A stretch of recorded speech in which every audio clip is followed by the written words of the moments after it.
Muchas gracias, Lore. Ayer los datos que se brindaban reflejaba que actualmente las camas ocupadas en CTI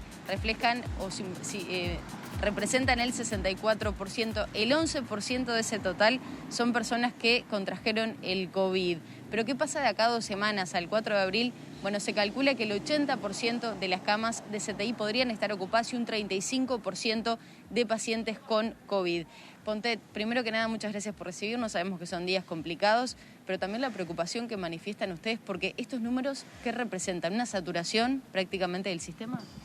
Sí, a ver, el comportamiento del virus ha venido progresivamente cambiando y si ustedes ven la información que nuestra sociedad pone diariamente disponible, desde el 10 de marzo para acá ha habido una clara aceleración de casos y de ingresos a terapia intensiva, de forma que estamos teniendo, como han visto en las gráficas, un comportamiento prácticamente lineal de ascenso de casos, que además en un modelo predictivo lineal permite predecir esos números que tú decías, que obviamente son preocupantes y que ponen en riesgo la atención y la calidad de la atención, tanto desde el punto de vista de los recursos técnicos como los recursos humanos.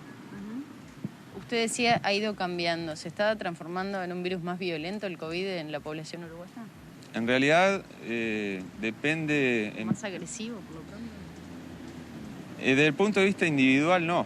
Lo que ha pasado es que se ha expandido en cantidad y eso termina permeando a que un porcentaje, que es un poco más de 1% de esa enorme cantidad de casos activos que hay, terminan teniendo una modalidad de enfermedad grave que termina siendo lo que requiere el cuidado intensivo.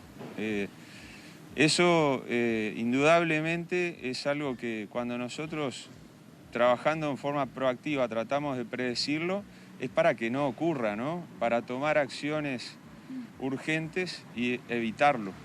Algo que no ha sucedido desde el punto de vista médico de las diferentes sociedades.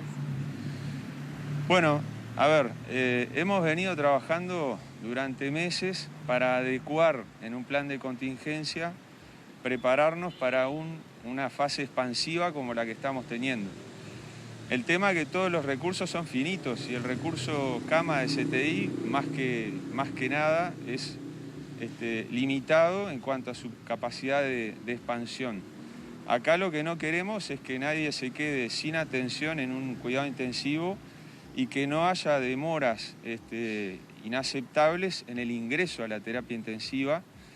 Sí, ya se están disparando mecanismos de derivación de pacientes cuando en el CTI más cercano no hay lugar. Las camas de CTI para pacientes con COVID no son cualquiera, no es que entra cualquier CTI. Sí. Pero para entender también un poco esa lógica de lo que plantean ustedes como médicos. Sí, esa es una preocupación clara porque el paciente con COVID no es igual, no se puede tratar igual que un paciente sin COVID, que en CTI estamos hablando, no solamente por la complejidad de la enfermedad, sino porque requiere medidas especiales de protección, incluso protección para el personal que está trabajando con ellos. El tema no pasa solamente por aumentar el número de camas, lo cual tensa sin duda la capacidad de los recursos humanos. Pasa por disminuir la cantidad de enfermos y disminuir la cantidad de fallecidos. Se pueden aumentar 100, 150 camas más, pero si el virus sigue circulando como está, dicho de alguna manera, va a seguir produciendo enfermos graves y nosotros tenemos que bajar la cantidad de enfermos graves y de fallecidos más allá de la capacidad asistencial del sistema de salud. Ustedes hace algunos días se reunieron junto con otras sociedades también científicas, el Sindicato Médico, por ejemplo, con el ministro de Salud Pública. Allí se hicieron una serie de planteos, luego hubo Consejo de Ministros. Tras esos anuncios que para muchos no fueron los adecuados para bajar la movilidad, ¿hubo nuevos contactos, hubo nuevas reuniones, se van a generar nuevos contactos para poner un poco en conocimiento toda esta realidad? Se han generado nuevos contactos. Nosotros hemos, antes que nada, informado y alertado esto en la mesa coordinadora del Ministerio, en la cual integramos como asesores.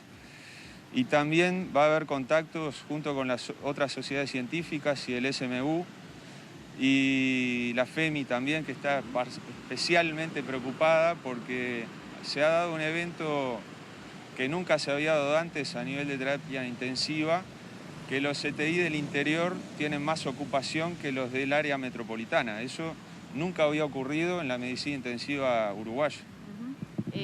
Hablando de esos, justamente, Rivera estaba complicado, Cerro Largo estaba complicado, si no me equivoco, Salto Artigas también. ¿Qué pasa en esos lugares? ¿Ya se saturó el sistema o todavía se puede decir que quedan camas disponibles, que hay posibilidad de atender a pacientes graves con COVID?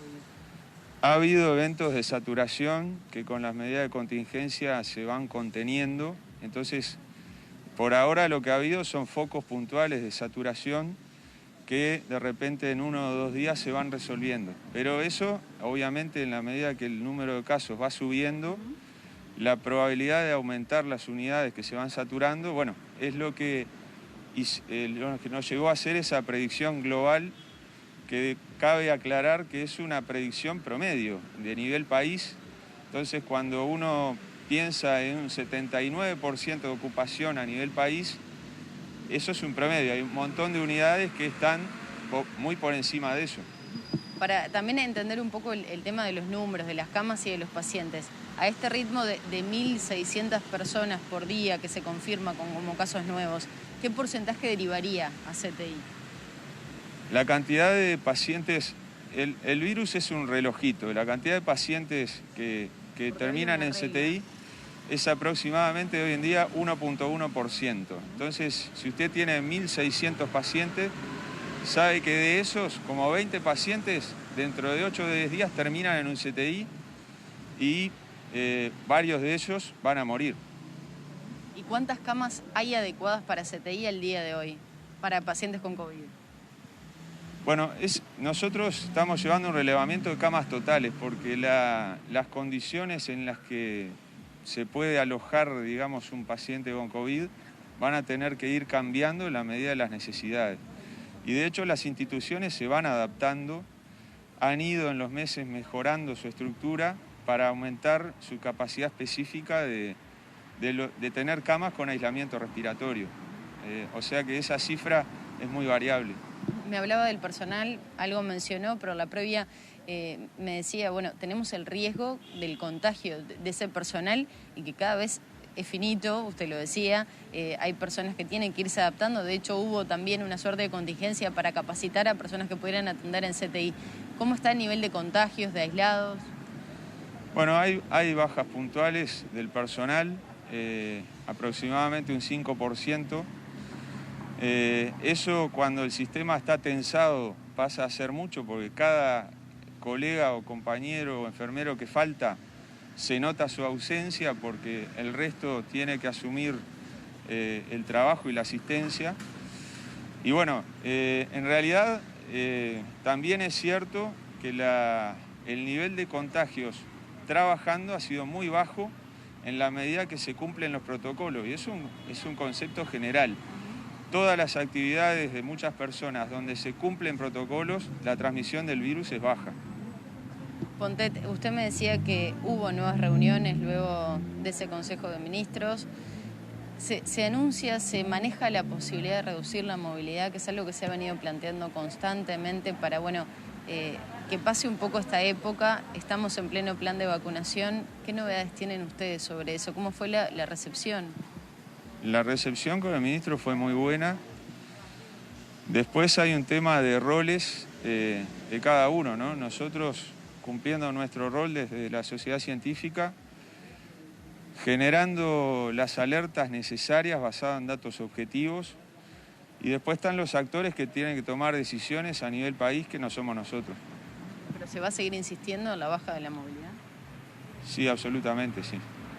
Muchas gracias, Pontet, por este Gracias. tema. Gracias.